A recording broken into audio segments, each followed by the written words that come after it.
Yeah. 1, 2, 3. Welcome to another episode of Facebook Evilive. I'm Jeff, your host, and tonight we have a very special episode. I have a very special guest in the house. He goes by many names. Tonight it happens to be Fart Wahlberg, but any other day of the week you might know him as Gwarsenio Hall from 2 Minutes to Late Night. How you doing? Dude, I mean, I'm doing as well as you can be doing. These days, I don't know. I'm gardening. I play video games for the first time since I was like 14 years old. So I'm Wow. coping. Coping. Yeah, Coping. Wow. just coping. Well, that's good. That's very, very good. I'm glad to hear you're coping. Have you been Yeah. listening to any Misfits during this quarantine? I mean, I a lot. Well, I mean, I listened to like Earth AD most recently because we did Right. the Earth AD cover with Jamie Josta, and that is one of my. I love that album. I mean, it's like for me, it's like like anth anthropologically, I don't know the right term, but it I feels butcher like words that's all the the time. birth of it's like the birth of like real hardcore to me. Huh. Like I think you can say like I think like there was hardcore, but it was hardcore punk. And Right. I think that you really see like a new type, like that whole album really feels like them doing like a new genre in my mind. So I love Earth AD. It's kind of like I think Earth AD is kind of like punk rock for metal heads in a way, too. Like, Mhm. like because for some strange reason, obviously, there's the Metallica connection to Earth AD, but like it seems that the Misfits are, and this is what was actually going to be one of my questions for you. The Misfits seem to be one of the only bands that get the metal pass. Why is that? Oh, Is it because of Danzig. Metallica? No, it's Danzig? well, Metallica, but also just Danzig. Like Right. Danzig is a figure in the metal world. So I think naturally, because you can tie it back to that, I think it's kind of like how like if it's kind of like how Jesus Peace and Nothing have the same fan base, even though like one even because of Hmm.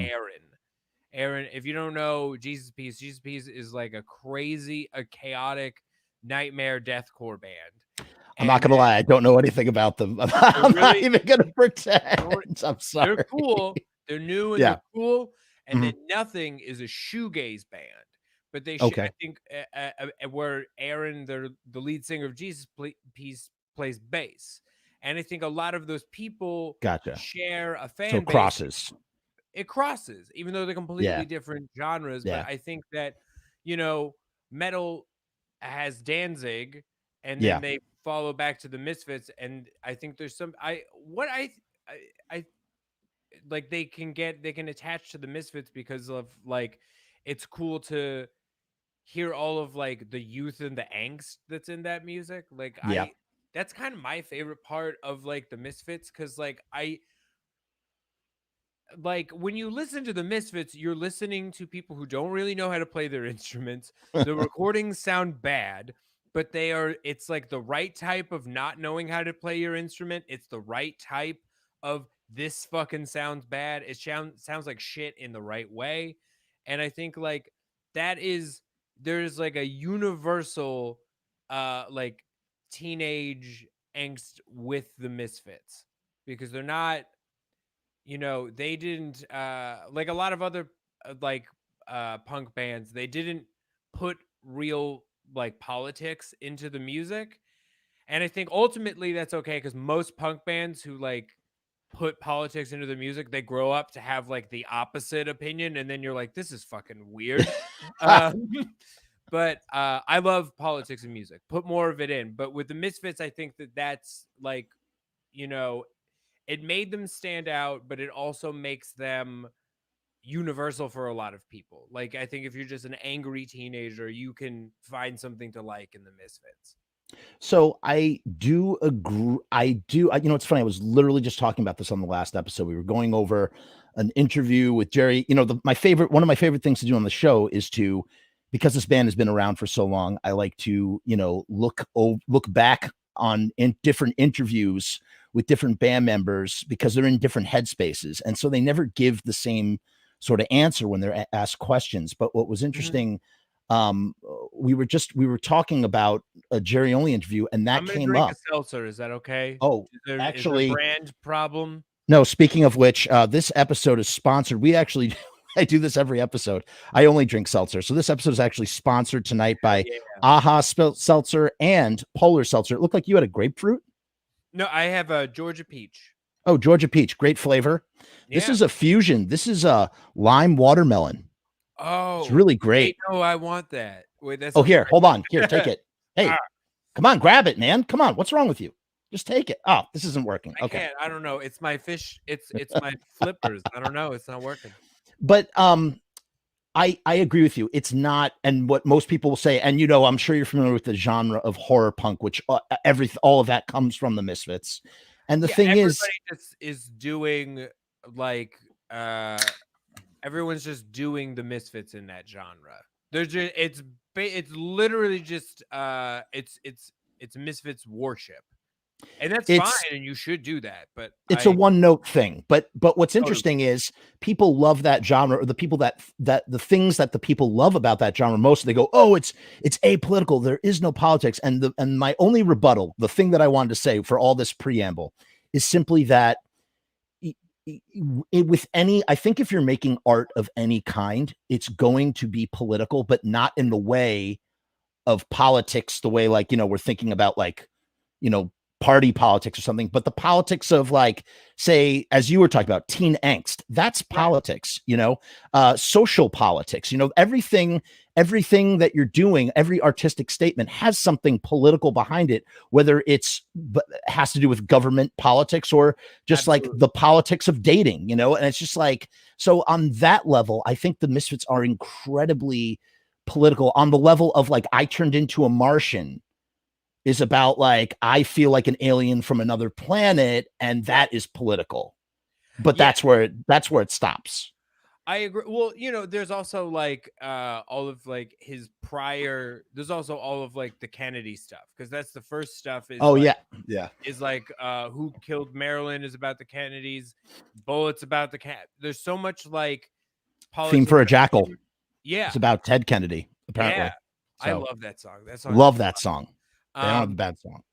they but he has a lot of like conspiracy politics kind of thing. Like kind of like That he like never talks about unless he's on Steve Jones. or if he's on stage, but it's always really Yes, funny. that's true. But either way, like like he when I say not like outwardly political, like yeah, it's not about it's not about the politics of the time, really.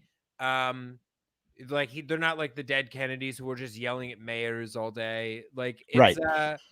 and I think that that's like and I don't know, I think it's just they're the right like entry point for just like if you're starting to get into counterculture kind of thing. Like they have everything. Big imagery, like all of their The songs symbol, are man. movie The Crimson titles Ghost. mostly, and it's yeah, you can tie it all. It's a it's a great package for an entryway band. It's interesting too. You talk about songs themed for a Jackal, and I mean, I talk about this every episode when we go on air. But when he was writing that stuff, or a lot of those early songs, if you go back and you listen to, like, the lyrics that he's writing about on, like, Static Age stuff, or the Cough Cool stuff, or whatever, Mhm. it's all Bukowski. It's all, like, beat poetry. Some Yeah. of it is, like, disassociative. It's really, really, like, I heard this whole thing about, like, how in our group somebody was saying that Cough Cool is actually about a vampire. I was like, Cough Cool is about a vampire, and you look at those lyrics, and, like, it gets broken down.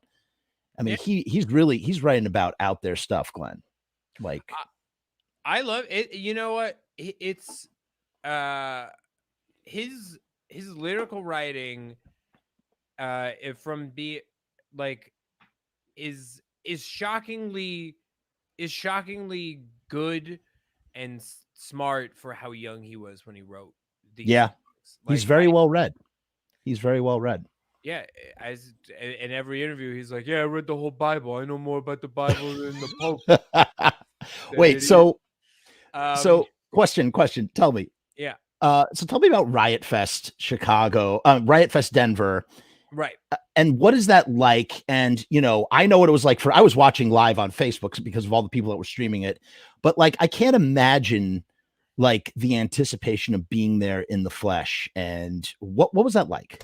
So, I mean, it was bananas because I mean, the Misfits are. I mean, it's weird to say that they are my favorite band because they are. Even as like they were because of what as we're talking about, like they're an entry point band, but I still I love everything, like they're everything I love about like being in a band. They're theatrical, they kind of suck a little bit, but it's cool at the same time. um I was so excited. They were the band I never thought would get back together because for Oh, the longest greatest reunion of all time, hands down. I'm gonna go weirdest reunion of all time because on paper, that is such a weird, like the rise of the Misfits happens when Glenn isn't in the band. So like you're looking like for the most part, Glenn is successful. And then later people find the Misfits because of like Metallica. Like Metallica also is lifting up Glenn Danzig at the same time. But you got to imagine that when you're Glenn Danzig and you've been famous for years for your own like made up last name, and someone comes to you, like a lawyer's or like managers are coming to you and going like, "Hey, do you want to get back together with your high school band?" And he's like, "No, what? Why would I do that?" And for and I think like eventually when he saw like I think it took like someone going like, "Listen, eventually we can put this in Madison Square Garden." Because I think he doesn't. I think for the longest time, like he didn't think of like the Misfits as a bigger thing than he was. Like I think he was like, Right. "That was me original." Like I and that's why he did all of like I think it took him playing Misfits songs live during Danzig sets, Danzig Doyle stuff, for him to really kind of get that like the Misfits were something. But that's got to be so weird. Like if someone came to me and was like, "Do you want to play a reunion with your high school band?" I'd be like, "Never, no, absolutely not." So I think he was uh mad too, though. He was like, he's pissed that like, people, here he is in Danzig. He breaks the top 40. He's touring around the world. He finds all the success, and then all everybody ever wants to talk about is the Misfits. And he's like, why didn't you want to talk about the Misfits when they were together? Like, fuck you. You know what I mean? Like that sort of thing. yeah, I mean, well, like, it's like John Carpenter with The Thing. Like The Thing Yeah. is his Yep. it was the only time he ever got money to make a proper movie, and he shows exactly what he can do with no like budget restraints, and it's a masterpiece, and no one gives a shit when it comes out, and it ruins his career. And now 20 years later, people are putting The Thing like, "This is the greatest horror movie ever made. It's on the top of all of the lists." And he's like, "Great, where are all you assholes in Yeah. 1982?" Or Such a whatever. bummer.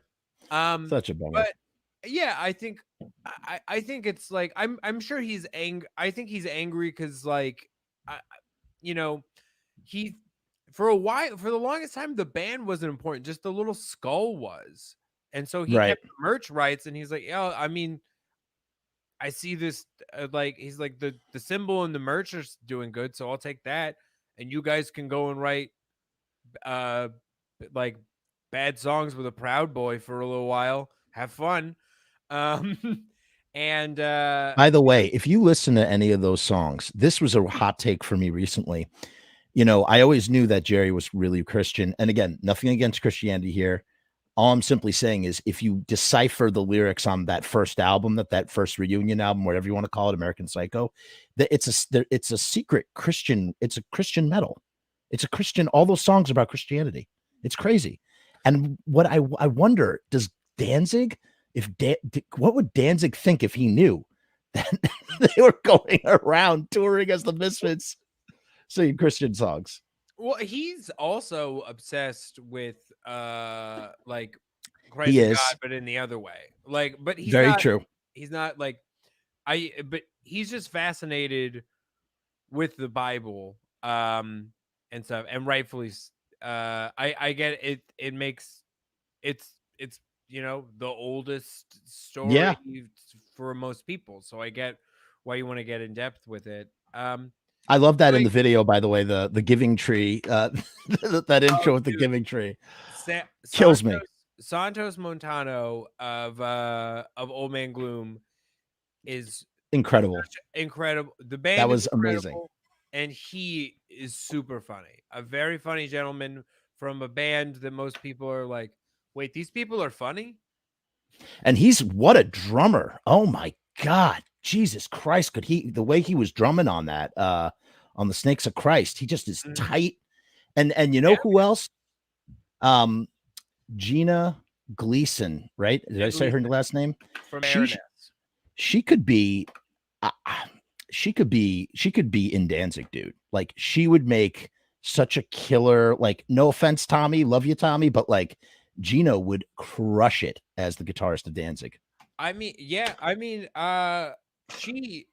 she has been so many people's guitarist. Like it's very cool that she's in like a creative project that's so fulfilling to her, like Baroness. And it's just the right energy for her, as she gets to use so much of her talent in that band. But she's like, you know, she was in the like Las Vegas Michael Jackson show, flying around in golden armor, shooting fire out of a guitar. Like, wow, she absolutely could do that. We I actually got, because of the Metal Injection Slay at Home festival, I got to sing Dirty Black Summer with John. Oh yeah, I saw that was John and Steve. And that was really fun. So they're obviously open to playing with some other folks sometimes. So maybe. Hey, you never know. You never know. Steve is a great, I've never met Johnny, but I know Steve, and Steve is a real sweetheart of a guy, great guy. And but the other thing that kind of blew my mind too with this Earth AD cover, first of all, the one thing I noticed with the Earth AD cover you guys did, it's a very faithful metal cover. Uh-oh, fart. You're frozen, fart. Oh, there you are. I'm just, you were frozen for a minute. Yeah, you were frozen. Okay. I thought you were frozen in a fart, like you freeze when you fart, and you were just like, oh, when you first said that, I was like in a fart ice cube. Yeah, exactly. Yeah. Right. Okay, there you go. But yeah, no, this Earth AD cover that you did with Max Weinstein from E Street Band. Max Weinberg from E Street Band. It's kind of crazy. Yeah. How did that happen? Well, we had it was actually a suggestion from his son Jay, who is the drummer of Slipknot. Ah, okay. And we had there you go Jay on the show covering Bruce Springsteen with us. Wow. So we did a Bruce Springsteen cover, and then he actually hit me up. He was like, if I got my dad to play like Earth AD, would you guys want to play Earth AD with him? And I was like, yes. That's the whole reason we made this show, is to play metal with Max Weinberg of it. Is like, we want musicians who are not from the metal world to come in and play metal with us. Like, that's the whole. He killed it. He crushed it, man. Dude, it was so fun. He did. He crushed it. It's amazing that he's got that. you forget that he's such a talented drummer. Like there are spots on Springsteen albums that when you listen to it, you're like, oh shit, Yeah. go off, King. Yeah. Um, yeah, Yeah. Wow. it was cool. It was cool to. I also just it was the reason to do. Like we don't always do like faithful covers, but when we get like opportunities like this, we're like, yes, absolutely, let's do. And I like that it was not like the most typically covered Misfits song too. So I was very excited.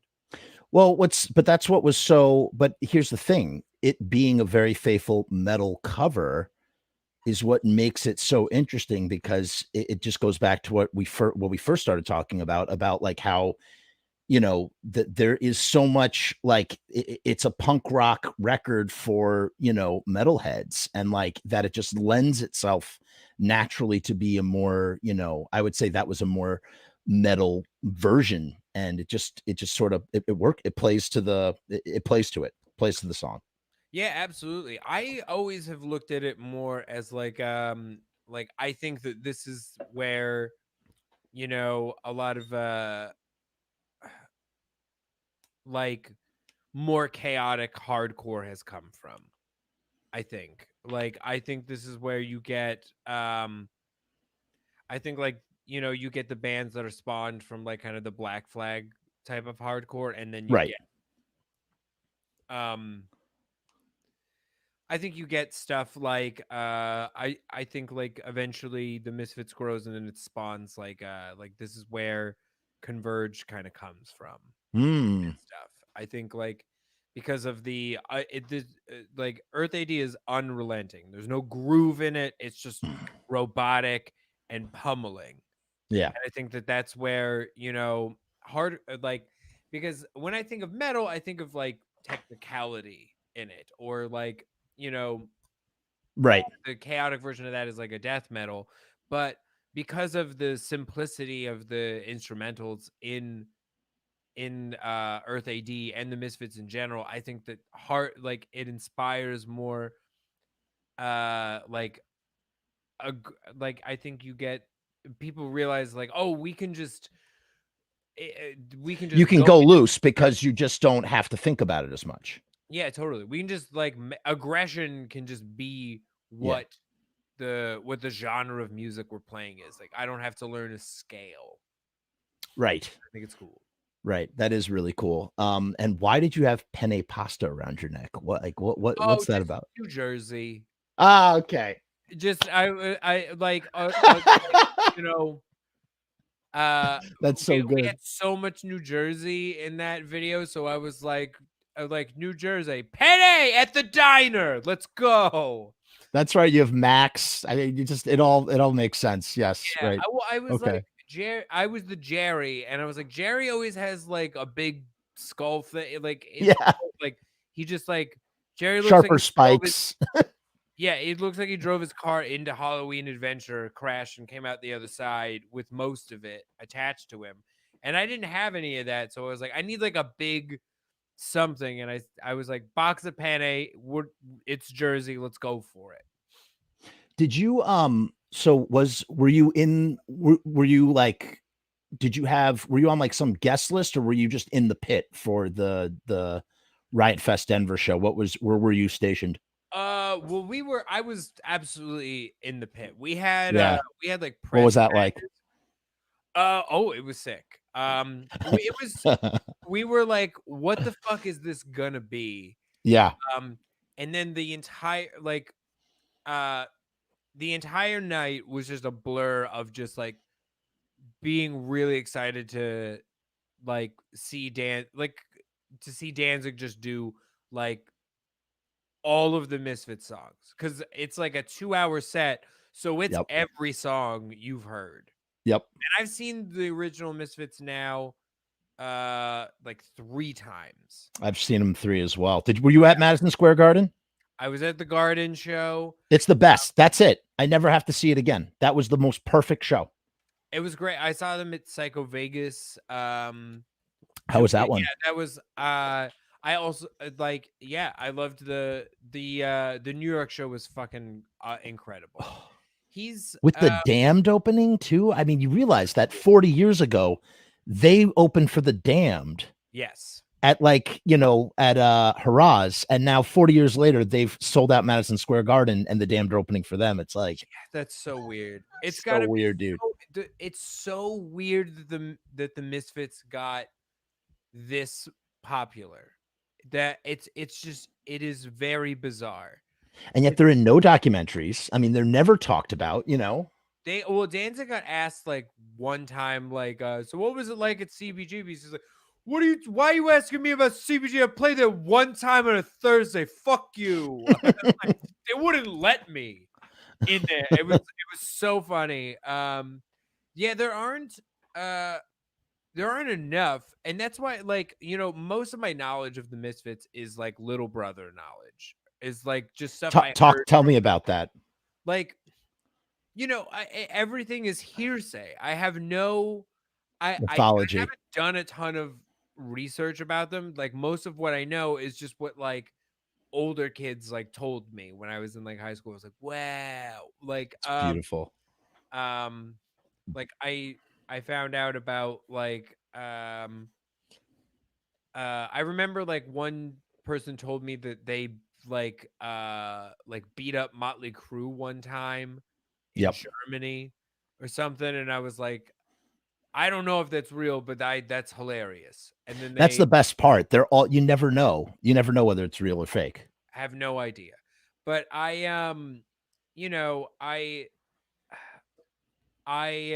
love watching like old footage of them because it's hilarious. Like every set that they've ever played, like you have no idea really what they sound like live because it's just you can't like they're either like you can't hear a single chord, and then you like only if like the guitars stop for a little bit and Danzig gets a lyric in, you're like, oh okay, it's mommy, they're playing mommy, okay, right? cool. Like I have no idea.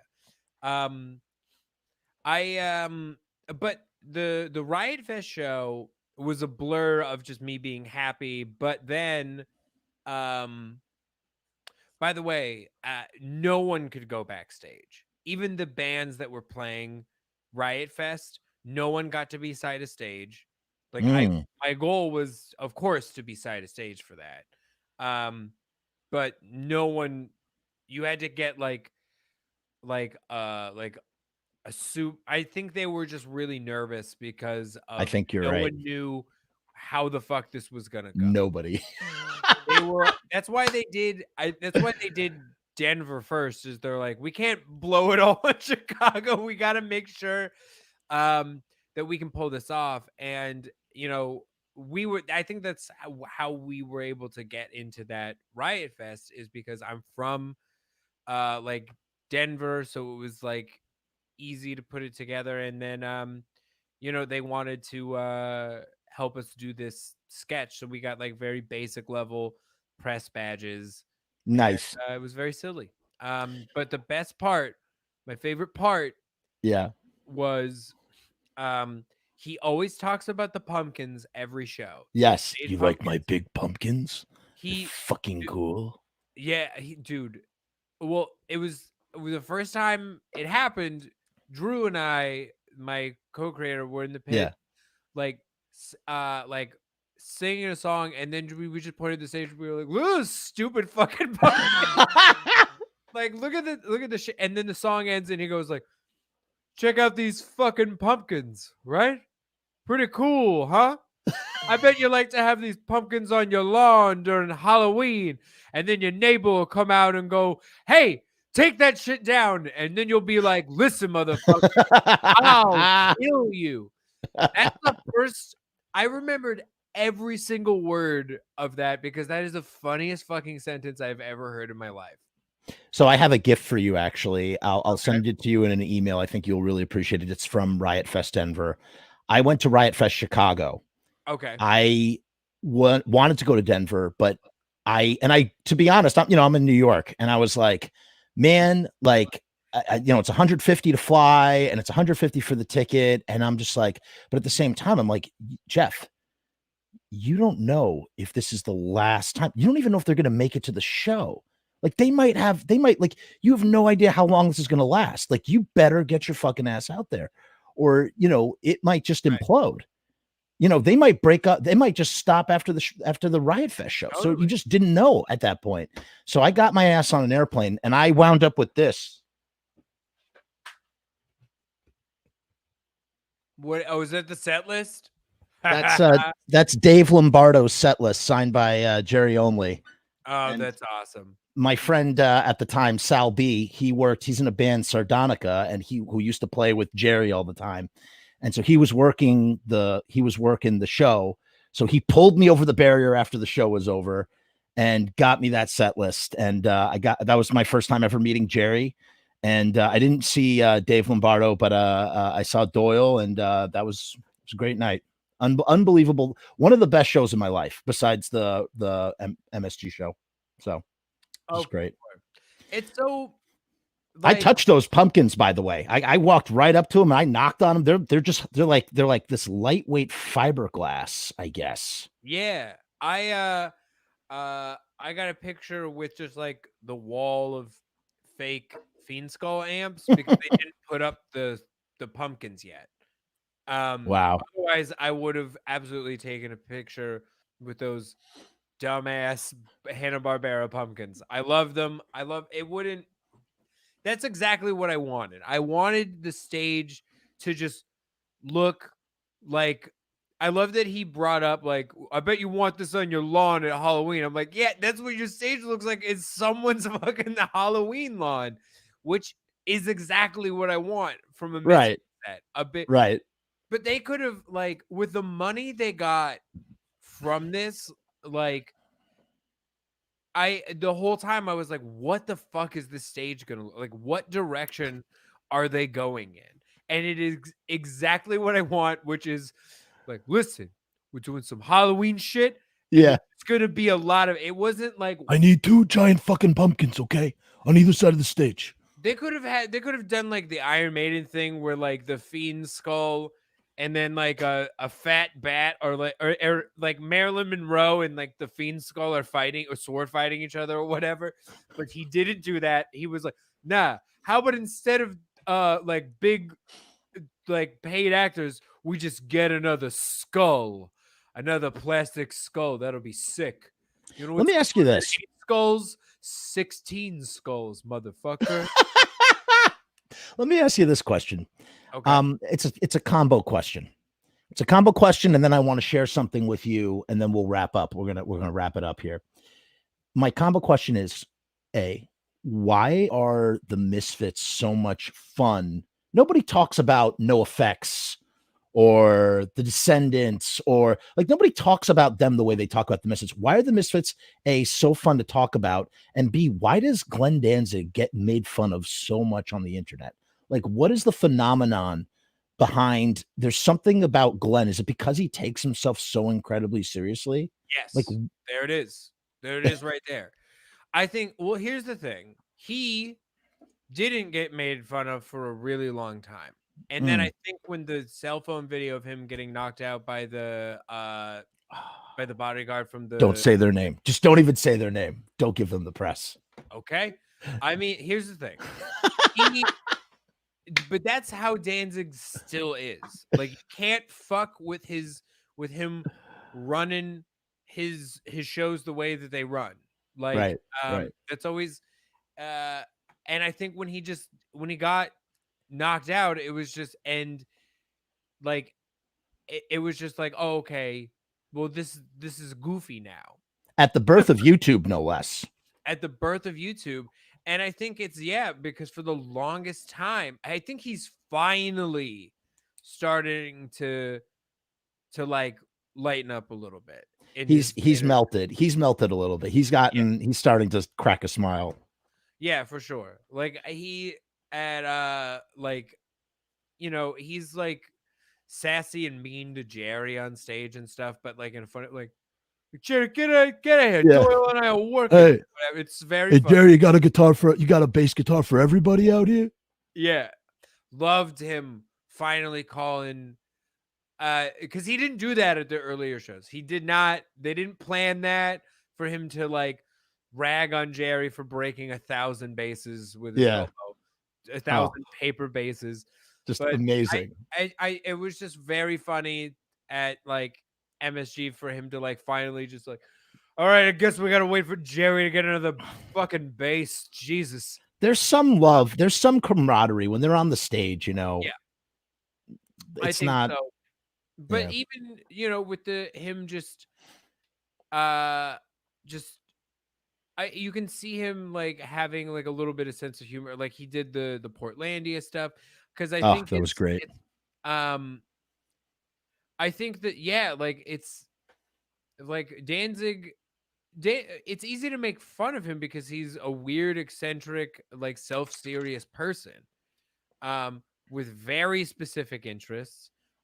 Every interview with Danzig is is like he's really angry and he knows more than the interview person, whether he does or doesn't. Like it's a part of it.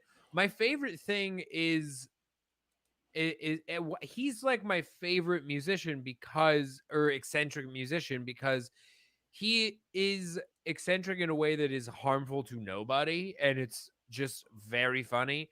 I remember there was like a few years ago where there were articles going around like Glenn Danzig hates Planned Parenthood, and and it was like, no, look, read what he said. He thinks that Planned Parenthood is awesome. He just thinks they sell baby skulls also. And I'm like, that's the type of shit I want. And he's like, yeah, no, I'm pro-choice. It's a woman's body, but also, you go around back, you can buy some skulls, man. I know, I would know. I'm Doctor Skulls, and I think like that shit, that shit is so funny.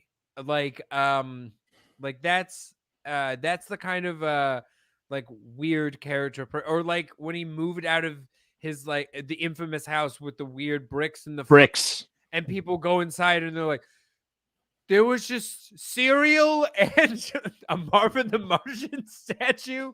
I love that shit, and I think that like I think people now are talking about the Descendants and these, and maybe not no effects. Fat Mike's kind of an asshole. Or maybe I don't know him very well at all. Actually, I don't know him at all, so I can't say. But he gets himself in trouble all the time, for years, for being a dick, and that's just, I don't know. That's what happens. People are mad, but um the Descendants, I think, are getting the recognition finally, because forever I wouldn't put I was always confused why like the Descendants weren't Green Day. I was Yeah. always surprised that Well, they were the first ones. They invented, I mean, they essentially, not only did they invent that, like all that stuff like that came in pop the punk. 90s. Yeah. I mean, Yeah, that was, they were the first ones to do it. And what happens when you're the totally. first to do it? When you're the first to do it, you don't get to taste the success. You Which is maybe you weird. break through. Which is Sorry, go weird ahead. because Danzig did, like, But eventually. as Danzig, not as, The well, I Misfits. mean, now is the mist. Yeah, right, right. Okay, I see what you're But saying. now, yeah, Yes. it came Yeah. back, and I think that we're starting to Mhm. see that with the Descendants. So many people are appreciating it, or like, you got They were great at Riot Fest Chicago. they're great. I think they're an awesome band, but I think there is something so specifically.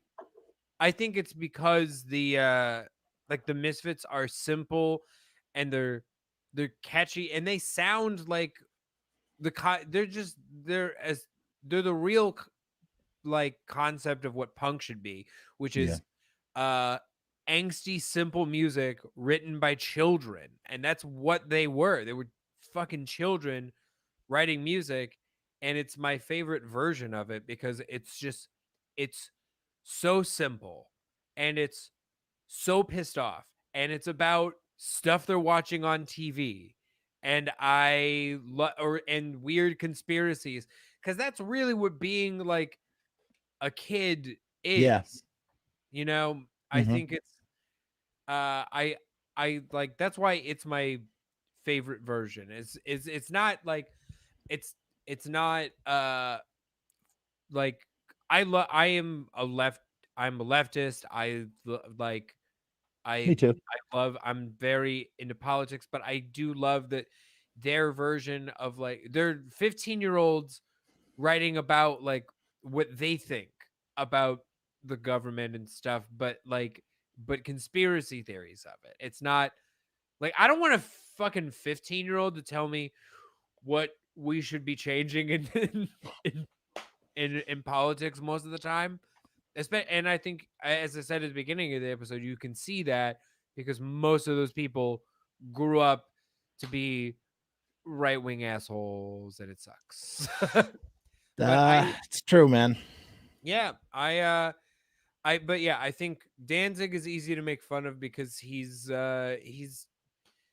just he's very he's very self-serious, and he also just has that thing when you get famous where you just stay uh the same because for years. So he's just been like he's been the same guy since he was like 22 years old. And I think now finally he's starting to be like, all right, well, fuck it, man. My back sucks. I'm gonna become a person now, I guess. Listen, I really want to thank you so much for coming on the show. It was really great to have you. I Yeah, want to thank leave you. you with this. Thank you. I want to leave you with this. I'm going to reveal something. This is we were talking earlier about mythology and or about stories, about the stories, things that you hear, or what makes Danzig, so fun and funny. And I got to go backstage once at a Danzig show at way after he had left the way after he had left, and I was with the drummer from the new Misfits, and I was with that guy Sal B. It was the three of us, right? Mhm. We go Doyle. It was a Doyle was there. Doyle left. Glenn left. We were parched from being at the show. There was nothing to drink anywhere. Super thirsty, and one of the guys is like, "Hey, I bet there's stuff in Glenn's dressing room." Glenn's now on the bus. I was like, "Oh my god, let's get some Gatorade or something," right? Like, just. And so we go Yeah. into his dressing room, and there's just like all the stuff from his rider is still there, and we go into the refrigerator, and he has Powerades, so we're drinking this ice cold Powerade that belongs to Glenn Danzig, just Yeah. having a laugh about how it's Glenn's. And as I'm walking out, he has all sorts of stuff on the table, but as I'm walking out, I see this, and I took it. This is Glenn Danzig's unopened Wishbone Ranch dressing. It is, dude, it is brown. You gotta throw that Yeah. away. No, I'll never throw this away. This is 7 years old. And That I've is never opened it. disgusting to me. It is so funny that he has ranch on his rider. This is why, no, But that exactly. And that's why I had to take it, because I'm going, in my head, I'm going, that's in his rider. He wanted a creamy dressing to go on his salad, should he decide that he wants to have salad. And this is the unopened ranch dressing. I was like, Danzig requested, he wanted Wishbone, the bolder the better, ranch dressing that naturally helps better absorb vitamins A and E. And just decided, you know what? I'm not feeling salad tonight. And so I'm not going to even touch the ranch dressing, and left it there on the table. And I was like, that is the greatest souvenir ever. I have to take this home with me. And so I did. It is very funny, but I'm now thinking the bat theory is wrong, and that ranch bottle is where the coronavirus has come from. Well, if I ever want to further initiate doomsday, I will I'm going to snap it open, and that will be that. Oh Okay. I just wanted to show you that. I thought you would get a kick out of that. Very funny. You should throw a funeral for the ranch. I think one day. I mean, at some point I'm going to have to throw this out, right? You have to throw that out right now. I It's can't, brown. dude. No, it It's doesn't brown. smell. It's completely sealed. It says the expiration date was June 17th, 2014. Yeah. It's brown. Yeah. So, Yeah, but wouldn't Glenn Danzig's ranch dressing be brown? I would assume it would be leather. It would, his I mean, I guess that it would have fishnets on it. Yeah, well, it kind of does. Look at if you notice there's like a hatch texture on the side. Yeah, so I mean, it's Glenn Danzig's ranch dressing. I'm like drinking Powerade, and I'm like, oh my god, this is his ranch dress. This is coming home. It's coming on it's gonna sit on my shelf, and so I can tell the story. And now you don't even put it in the fridge. Well, I'm never gonna use it. Why would I need to put it in the fridge for? It's just literally on your mantle. You've well, down in my I'm in this basement right now. I mean, come on, Yeah. come on. Man. All right, you live your truth, man. Yeah, that's what it is. That's exactly what it is. But listen, Fart Gwarsenio, thank you so much for coming on Facebook Evilive. I salute you and all the great work that you do in propagating the music of Glenn Danzig and everything else that you do. And I wish you guys continued success with your show and your channel. Thank you, Jeffrey. Have a good evening and throw that ranch away. Okay, bye.